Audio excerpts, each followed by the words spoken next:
மதுர வீரன் உண்மை போல பூவு கூட நாறு போல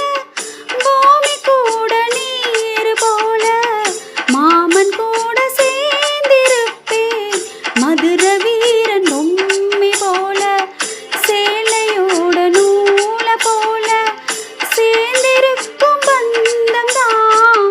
திருமாலும் சொக்கரும் சேர்ந்து தேடி தந்த சொந்தம் தான் மாமாவே நீ வேணும் ஏழு ஏழு ஜென்மம் தான் ஆடியில செய்தி சொல்லி அவனியில் தேடி வச்ச செய்தி சொன்ன மன்னவருதா எனக்கு செய்தி சொன்ன மன்னவருதா சொந்தம் சொல்லி நெத்தியில குங்குமத்தை வச்சையே மன்னவர் மன்னவர்